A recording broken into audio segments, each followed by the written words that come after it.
बच्चों, आज हम प्रश्न संग्रह 53 करेंगे। इसमें दिया है नीचे दिए गए व्यंजकों के गुणनखंड ज्ञात करो। तो जैसे हमें पहला सवाल दिया हुआ है, इसमें p वर्ग ऋण q वर्ग। अब हमें देखते ही पता चलता है कि ये p की जगह पे अगर a वर्ग रहे ऋण b वर्ग है ये, तो हमारा इसमें फार्मूला कौन सा लगेगा? a वर्ग ऋण b वर्ग। इसका विस्तार हम लोग पढ़ चुके हैं। इस फार्मूले का a वर्ग ऋण b वर्ग का विस्तार क्या होता है? किसका विस्तार था ये? a धन b और a ऋण b का। ये हमारा फार्मूला था, हमें देखते ही पता होना चाहिए। अब a वर्ग ऋण b वर्ग, a की जगह पे क्या है? p है, और b की जगह पे क्या? q है। तो हम इसको a धन b यानी p धन q और p ऋण q कर देंगे। ये हमारा उत्तर हो जाएगा। बहुत ही सिंपल है। अब हम दूसरा प्रश्न हल करेंगे। अब दूसरे प्रश्न में करते समय हमको सावधानी से देखना है कि पहली संख्या और ये दूसरी संख्या किसका वर्ग है। जैसे ये 4 है तो 2 का वर्ग 4 होता है, और ये x है, तो हम इसको किस तरह से लिख सकते हैं? हम इसको लिख सकते हैं 2x का पूर्ण वर्ग। 2x का पूर्ण वर्ग कितना हो गया? 4x वर्ग।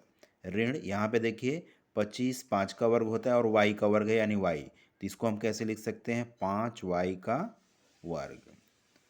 अब सेम देखिए, यहाँ पे ये पूरा हो गया a का वर्ग ऋण ये हो गया b का वर्ग। तो इसको हमारा जो फार्मूला है ये वाला, इसकी सहायता से ही हल करेंगे। a वर्ग ऋण b वर्ग बराबर a धन b और a ऋण b। वर्ग विस्तार का ही है सब फार्मूले। अब यहाँ पे a क्या है? 2x है, तो यहाँ पे, और b क्या है? 5y है।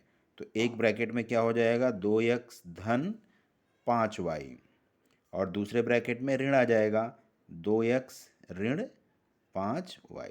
ये हो गया हमारा उत्तर। तीसरा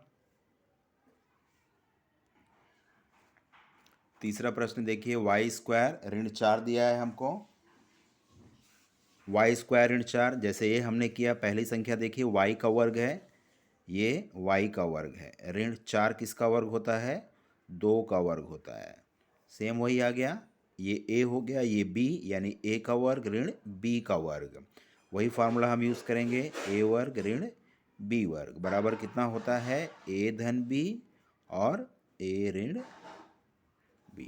मान रख दीजिए a की जगह पे क्या है? y है, और b की जगह पे क्या है? 2 है। तो y धन b एक ब्रैकेट में, दूसरे ब्रैकेट में y ऋण b, यानी इसका वाई स्क्वायर ऋण 4 का ये हो गया विस्तार।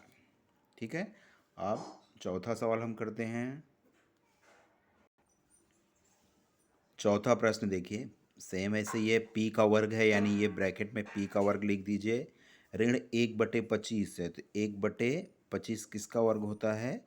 5 का। ये पूरा का वर्ग कितना हो जाएगा? 1/5 का पूर्ण वर्ग हो जाएगा।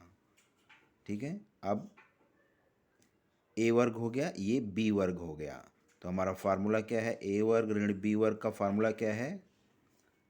a ऋण b a धन b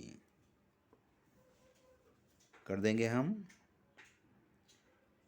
अब a की जगह पे क्या है? p, और b की जगह पे क्या है? 1/5, तो p ऋण 1/5 और p धन 1/5, ये हमारा उत्तर हो गया। यानी p वर्ग ऋण 1/5 का गुणनखंड क्या हो जाएगा? ये उत्तर। अब हम पांचवा सवाल करेंगे। अब पांचवें सवाल में देखिए, उसी तरह है, ये 9 है यानी 3 का वर्ग हो जाएगा ये, और ये x, तो 3x वर्ग का पूर्ण वर्ग हो जाएगा। 9 का वर्गमूल 3 होता है, ये x है यहाँ पे, तो 3x का पूर्ण वर्ग हो गया। ऋण यहाँ 16 है, देखिए 4 का वर्ग होता है, तो ये 1/4 y का पूर्ण वर्ग। अब ये हमारा a हो गया और ये b हो गया। हमारा जो फार्मूला है, a वर्ग ऋण b वर्ग बराबर a धन b a ऋण b। मान रख दीजिए, a का मान कितना है? 3x है, और b का मान कितना है? 1/4, तो 1/4 y एक ब्रैकेट में, दूसरे ब्रैकेट में 3x ऋण 1/4 y। ये हमारा उत्तर हो गया। इसी तरह हम छठा सवाल देखेंगे। छठे सवाल में देखिए, और भी सिंपल है ये। एक्स का वर्ग यानी हम इसको एक्स का वर्ग ऋण 1/x का पूर्ण वर्ग लिखेंगे। अब हमारा फार्मूला वही, ए वर्ग ऋण बी वर्ग बराबर ए धन बी और ए ऋण बी। मान रख दीजिए ए का मान कितना है x और b का मान कितना है 1/x, तो यह 1/, इस तरह से आ जाएगा x ऋण 1/x। ये हमारा उत्तर हो जाएगा। अब अगला सवाल देखिए, ए वर्ग बी ऋण ए बी। अब इसको ध्यान से देखने पर हमें ये दिखाई पड़ता है कि यहाँ पर ए बी है, इसमें भी ए बी है, तो हम चाहते हैं इसमें जो कॉमन रहे, सामान्य चीज़ें हैं, उसको ब्रैकेट के बाहर निकाल लेंगे। अब यहाँ पे देखिए ए है, थोड़ा और सिंपल समझना चाहें तो ए वर्ग है, तो ए वर्ग को हम कैसे लिखते हैं, ए गुणे बी ऋण यहाँ पे ए गुणे बी है।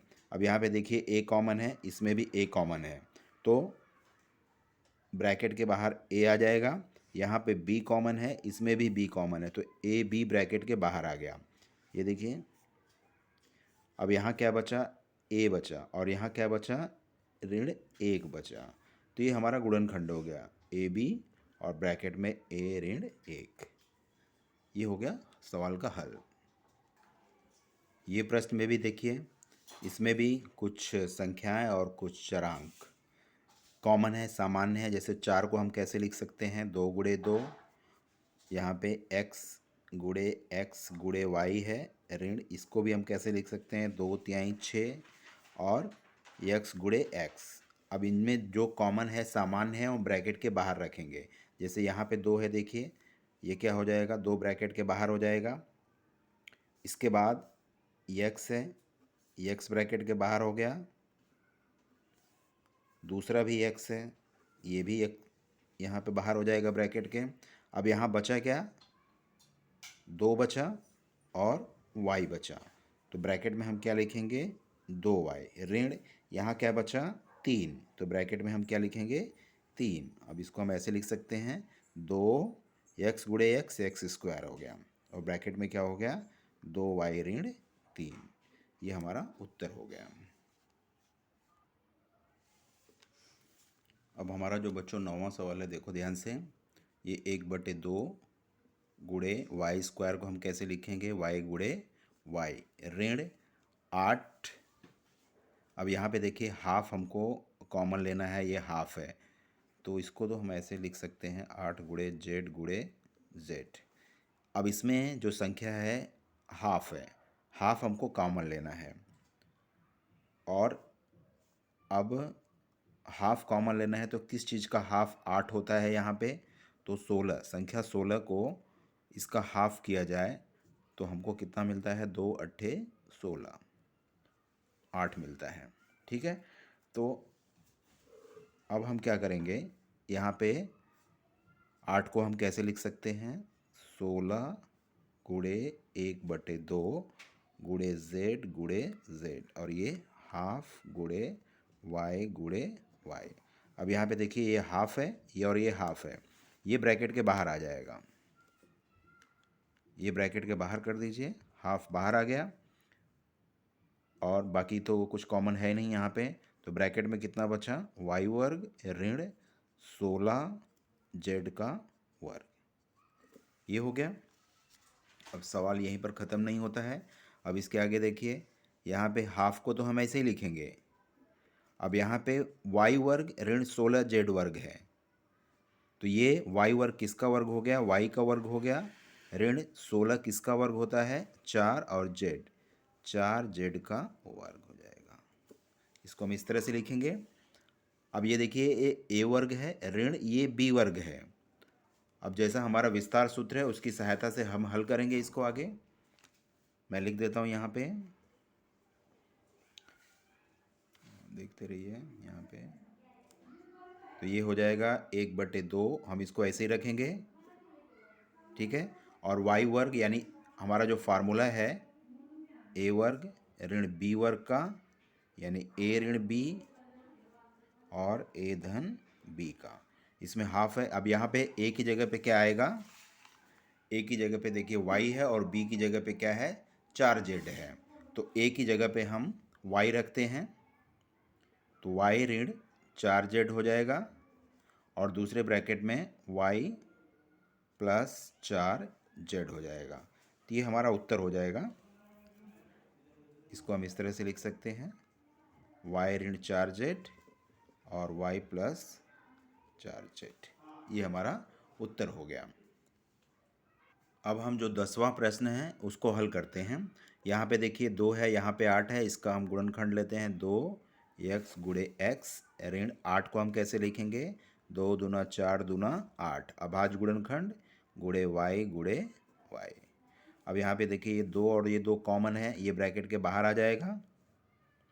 यहाँ पे क्या बचा, x वर्ग ऋण यहाँ पे 2 दूना 4 और y का वर्ग बचा। उसको भी जैसे पिछले सवाल में हमने किया था, देखिए ये a वर्ग हो जाएगा, ये b वर्ग हो जाएगा। तो इसको हम ऐसे लिख सकते हैं, x को तो हम x वर्ग लिखेंगे, ऋण 4y वर्ग को हम क्या लिखेंगे, 4 किसका वर्ग होता है, 2 का, और ये y का वर्ग। अब ये हमारा a वर्ग हो गया और ये b वर्ग हो गया। तो हम 2 ऐसा रखेंगे और हमारा जो फार्मूला था a वर्ग ऋण b वर्ग का, यानी a धन b और a ऋण b, ये हमारा फार्मूला था। इसी फार्मूले में हम रख देंगे। ठीक है। अब a की जगह पे क्या आया, a धन b और a ऋण b लिखना है। a की जगह पे क्या है, x है, तो ये क्या हो जाएगा, x, और b की जगह पे क्या है, 2y, तो x धन 2y एक ब्रैकेट में और दूसरे ब्रैकेट में x ऋण 2y। तो हमारा उत्तर हो जाएगा x धन 2y और दूसरे ब्रैकेट में x ऋण 2y। तो इसी के साथ हमारा ये प्रश्न संग्रह समाप्त होता है।